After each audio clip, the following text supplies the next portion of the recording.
కాంగ్రెస్ ప్రభుత్వంపై తప్పుడు ఆరోపణలు చేయడం, అడ్డంగా దొరికిపోవడం బీఆర్ఎస్ అగ్రనేతలకు అలవాటుగా మారిపోయింది. రైతు భరోసాలో ప్రభుత్వం కోతలు విధిస్తోందంటూ 2 రోజుల క్రితం మాజీ మంత్రి హరీష్ రావు ఆరోపించారు.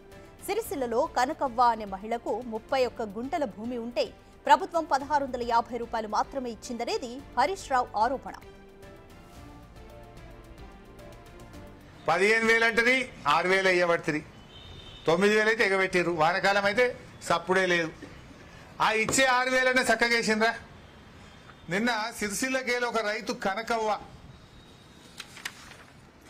ఇది గవర్నమెంట్ అకౌంట్, ఇది నాది కాదు, వాళ్ళు ఇచ్చిన ఏది గవర్నమెంటే ఆన్లైన్లో మెసేజ్ పంపింది. సిరిసిల్లలో రైతు కనకవ్వకు ఏముంది, ఇలా కనకవ్వకు 31 గుంటల భూమి ఉన్నది.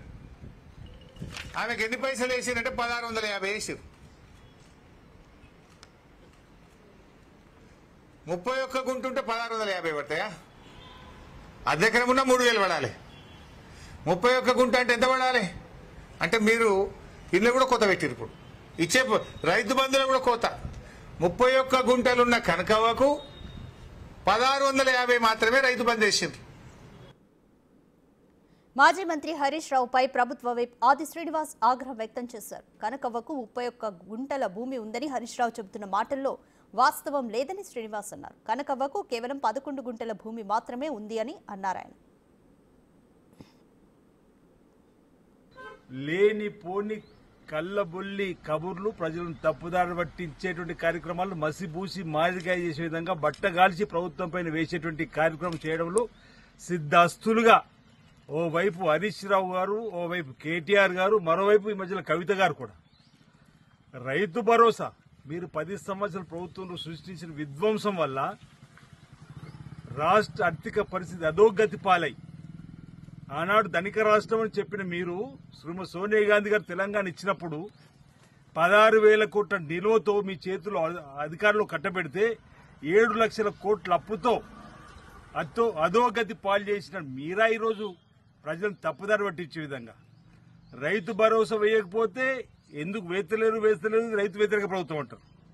మీ హయాంలో 40 కిలోల సంచికి 4 కిలో అధికంగా దోపుకొని చేసి రైతు రుణమాఫీ చేస్తానని చెప్పి వడ్డీ మాఫీ చేసిన మీరు ఈరోజు మేము ఇక్కడ రైతు భరోసాకు సంబంధించిన కార్యక్రమం గత 2-3 రోజులుగా ముందు ఎకరం ఉన్న వారికి వేసి ఆ తర్వాత 2 ఎకరాలకు వేసి మిగతా వారికి వేసే ప్రయత్నం చేస్తుంటే అబద్దాల హరీష్ రావు గారు ప్రచారం రాజన్. మోర్ డీటెయిల్స్ మా ప్రతినిధి వాసు అందిస్తారు. వాసు, హరీష్ రావు వర్సెస్ ఆదివీప్ శ్రీనివాస్ మధ్య మాటలు ఏ విధంగా చూడాలి?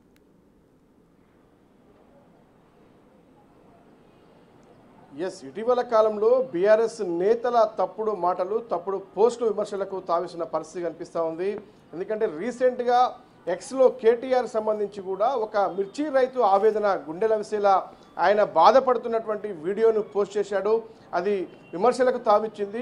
సోషల్ మీడియాలో ట్రోలింగ్ కూడా విమర్శలు తావించినటువంటి పరిస్థితి. ఎందుకంటే 2018 బీఆర్ఎస్ ప్రభుత్వంలో ఖమ్మం జిల్లాకు సంబంధించినటువంటి వెంకట్రావు అనేటువంటి రైతు ఆయన మద్దతు ధర లేక 2018 ఖమ్మం మార్కెట్లో ఆయన గుండెలు బాదుకుంటూ కూడా ఆత్మహత్య చేసుకుంటానంటూ కూడా ఆయన బాధపడుతున్నాడు. ఆయన గిట్టుబాటు ధర లేక ఆయన మార్కెట్కి తీసుకొచ్చినటువంటి 20 క్వింటాల మిర్చికి సంబంధించి కేవలం 2,300 రూపాయలకే కొనుగోలు చేస్తామని అక్కడ మార్కెట్లో ఉన్నటువంటి అధికారులు చెప్తున్న నేపథ్యంలో ఆయన ఆత్మహత్య శరణం అప్పుల పాలయ్యానంటూ కూడా బాధపడుతున్న వీడియోను రీసెంట్గా కేటీఆర్ ఎక్స్లో పోస్ట్ చేశాడు. కానీ అది 2018లో పోస్ట్ అయితే అది ఇప్పుడు కాంగ్రెస్ ప్రభుత్వంలో రైతు ఆవేదన అంటూ కూడా తప్పుడు పోస్ట్ చేసి కూడా ట్రోల్కి గురయ్యాడు కేటీఆర్. అది భారీ విమర్శలకు కూడా తావిచ్చింది. తప్పుడు తెలుసుకున్నటువంటి కేటీఆర్ దాన్ని ఎక్స్లో నుంచి కూడా డిలీట్ చేసినటువంటి నేపథ్యం కనిపిస్తూ ఉంది. అంటే ప్రచారాల ఆర్భాటాలకు పోయి కూడా తప్పుడు పోస్టులు పెడుతున్నటువంటి నేపథ్యంలో కూడా బీఆర్ఎస్ పార్టీ నేతలు నవ్వుల పాలు, విమర్శల పాలవుతున్న పరిస్థితి. ఇక మరో అంశానికి సంబంధించి బీఆర్ఎస్ కీలక నేత హరీష్ రావు చేసినటువంటి వ్యాఖ్యలు. ఇటీవల కాలంలో కాంగ్రెస్ ప్రభుత్వం రైతు బంధు ఇస్తున్నటువంటి నేపథ్యంలో రైతుల అకౌంట్లో జమ అవుతున్నటువంటి పరిస్థితుల్లో కూడా సిరిసిల్లకు సంబంధించినటువంటి ఒక కనకవ్వ అనేటువంటి ఒక మహిళా రైతుకు సంబంధించి 31 గుంటల భూమి ఉంటే కేవలం 1650 రూపాయలు మాత్రమే తెలంగాణ కాంగ్రెస్ ప్రభుత్వం జమ చేసిందని చెప్పారు. కానీ ఈ అంశాన్ని ఎవరైతే ప్రభుత్వ విప్ ఆది శ్రీనివాస్ వెలుగులోకి తీసుకొచ్చాడు, కానీ ఆ మహిళకు ఉన్నటువంటి భూమి కేవలం 11 గుంటలు కాబట్టే 1650 రూపాయలు జమ అయ్యాయి. కానీ దాన్ని తప్పుడుగా హరీష్ రావుకు సంబంధించి కూడా కేవలం ప్రభుత్వం పైన విమర్శలు చేయాలనేటువంటి ఒకే ఒక అంశంతో కూడా లేనటువంటి 31 గుంటలు ఉన్నట్టుగా ఆధారాలు ఉన్నాయంటూ కూడా హరీష్ రావు చేసినటువంటి వ్యాఖ్యలు కూడా తీవ్ర విమర్శలకు గురిగా వస్తుంది. ఆ మహిళ కూడా మాట్లాడుతూ కూడా తనకు బీఆర్ఎస్ ప్రభుత్వంలో ఉన్నటువంటి ధరణి రికార్డుల ఆధారంగానే 11 గుంటలకు పాస్బుక్ ఉంది, ఆ 11 గుంటలకు మాత్రమే రైతు బంధు పడిందన్న అంశాన్ని ఆమె కూడా చెప్పారు. ఇదే విషయాన్ని ప్రభుత్వ విప్ ఆది శ్రీనివాస్ కూడా వెల్లడించినటువంటి పరిస్థితి చూస్తున్నాం.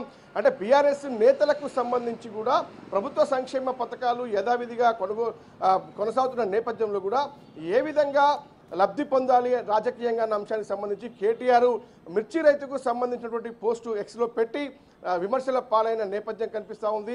చివరికి నవ్వుల పాలై ఆ యొక్క ఎక్స్లో పోస్టును కూడా డిలీట్ చేసినటువంటి పరిస్థితి ఏర్పడింది. ఇక హరీష్ రావు కూడా చేసినటువంటి వ్యాఖ్యలను ఆధారాలతో సహా కూడా ప్రభుత్వ విప్ ఆది శ్రీనివాస్ వెలుగులోకి తీసుకురావడం సంచలనంగా మారింది. అంటే ఇద్దరు బీఆర్ఎస్ కీలక నేతలు కాంగ్రెస్ ప్రభుత్వం పనితీరుపైన, ప్రభుత్వం ఇస్తున్నటువంటి సంక్షేమ పథకాలపైన విమర్శల్లో భాగంగా కూడా తప్పుడు పోస్టులు చేయడం, తప్పుడు వ్యాఖ్యలు చేయడం మాత్రం సంచలనంగా మారింది. అది నవ్వులపాలతో పాటు విమర్శలకు కూడా తావిస్తున్న పరిస్థితి కొనసాగుతూ ఉంది. Thank you Vasu.